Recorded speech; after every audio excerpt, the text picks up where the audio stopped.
Salut! La semaine dernière avait lieu le Google I.O. 2018 et on a eu le droit à pas mal de choses intéressantes. J'ai pris le temps de digérer un peu tout ça, alors je vais vous parler de ce qui m'a le plus marqué.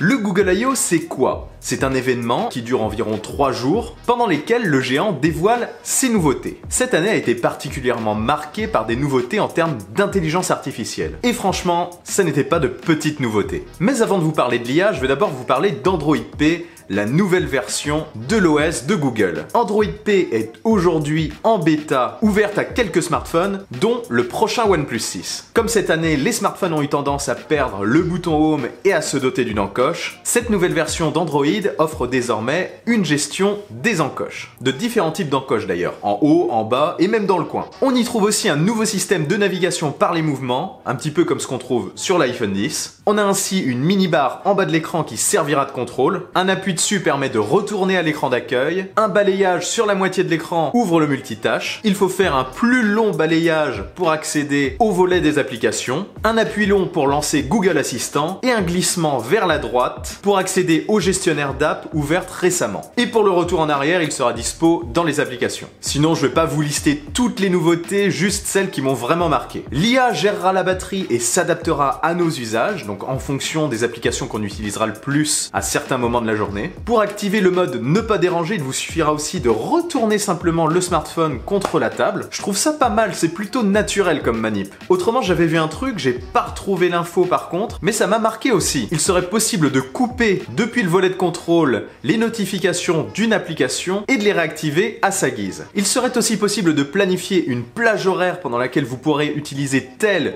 ou telle application pour vous faire décrocher un peu. D'ailleurs, une fonctionnalité similaire arrivera également dans YouTube pour faire une pause. Sinon, le design d'Android a été revu et est désormais plus coloré, plus engageant. D'autres nouveautés sont aussi plutôt intéressantes. Déjà, la réalité augmentée arrive dans Google Maps. Vous pourrez pointer la caméra de votre smartphone autour de vous pour obtenir des informations et des indications sur les commerces à proximité, sur les trajets, etc. Ce n'est pas une idée nouvelle. Je me souviens qu'il y a bien longtemps, Google en parlait déjà, notamment lorsqu'ils ont lancé leur Google Glass. Vous savez, leurs lunettes connectées. Ça n'en reste pas moins super intéressant. Un bon usage de la réalité augmentée. Une autre nouveauté concerne la partie photo qui gagne une bonne dose d'intelligence artificielle. Tout d'abord, l'appareil photo sera capable d'identifier des choses. On parle ici de choses précises. Il serait même possible d'identifier jusqu'à la race d'un chien. Cette IA sera fort utile pour repérer des objets ou des vêtements que vous pourrez ensuite acheter. On voit ici tout l'intérêt commercial du procédé. Vous aurez aussi la possibilité de copier-coller un texte physique, par exemple sur une feuille ou sur un livre, en pointant votre appareil photo dessus, tout simplement. Vous aurez aussi accès à de nouveaux filtres, une meilleure découpe également de l'arrière-plan lorsque vous prenez une photo de portrait, et d'ailleurs la possibilité de modifier l'arrière-plan et de le rendre par exemple monochrome quand le sujet de la photo restera coloré, et plein d'autres choses. Voilà, il y a beaucoup d'autres nouveautés et je reparlerai de tout ça quand je l'aurai en main. Autre nouveauté qui n'est pas passée inaperçue lors de la conférence, c'est l'évolution impressionnante mais aussi flippante de Google Assistant. Car en plus de se doter de nouvelles voix plus réalistes, en VO du moins, l'IA de Google sera capable de passer des appels et notamment de prendre des rendez-vous à notre place. Lors de la démo, l'IA a d'ailleurs pris un rendez-vous chez le coiffeur pour le compte de son, on va dire, maître.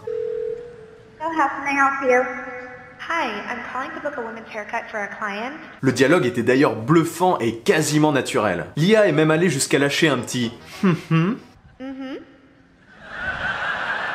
pendant l'attente d'une réponse de son interlocutrice. Pour nous rassurer, Google a quand même expliqué que son IA avertira son interlocuteur téléphonique en lui disant qu'il parle à une IA. Ça doit être vraiment étrange de recevoir ce type d'appel. Bonjour, je suis Google Assistant et je voudrais prendre un rendez-vous pour monsieur Machin. Tout ça a l'air bien prometteur après avoir dans la pratique si c'est réellement au point. Une chose est sûre, à terme, ça le sera. Chacun aura vraiment le droit à son assistant personnel. Ça reste quand même un peu dérangeant, je trouve. Si tel est le cas, que restera-t-il des interactions entre les gens? Ok, ça peut être très intéressant pour des personnes qui ont des difficultés à s'exprimer. Je pense notamment aux bègues et même aux muets qui auront certainement la possibilité de taper directement leurs requêtes sur leur smartphone. Cependant, beaucoup de personnes qui ont le choix choisiront certainement la facilité et éviteront les contacts. On finira peut-être qu'avec des IA qui s'appelleront entre elles. Le coiffeur de l'exemple ne répondra peut-être même plus au téléphone. Les IA organiseront entre elles les agendas des gens à la demande. Super pratique mais pas trop rassurant, je trouve. Il ne faudrait pas pas non plus que ça envahisse trop nos vies. On risque de devenir de véritables larves. Quoi qu'il en soit, Google enfonce le clou et continue de se démarquer dans le secteur de l'intelligence artificielle. Il est temps qu'Apple se réveille, mais n'est-il pas déjà trop tard? Leurs milliards peuvent-ils les faire rattraper leur retard sur ce secteur? On verra. Ça sera quand même super difficile. N'oublions pas quand même que Google a accès à des données phénoménales. Dites-moi ce que vous pensez de tout ça dans les commentaires, si ça vous intéresse, si ça vous fait peur. Si cette vidéo vous a plu, n'oubliez pas le bon pouce en l'air et partagez-la. Et si ce n'est pas encore fait, abonnez-vous à ma chaîne et suivez-moi sur les réseaux sociaux. Sur ce, on se retrouve très vite pour une nouvelle vidéo. Allez, salut!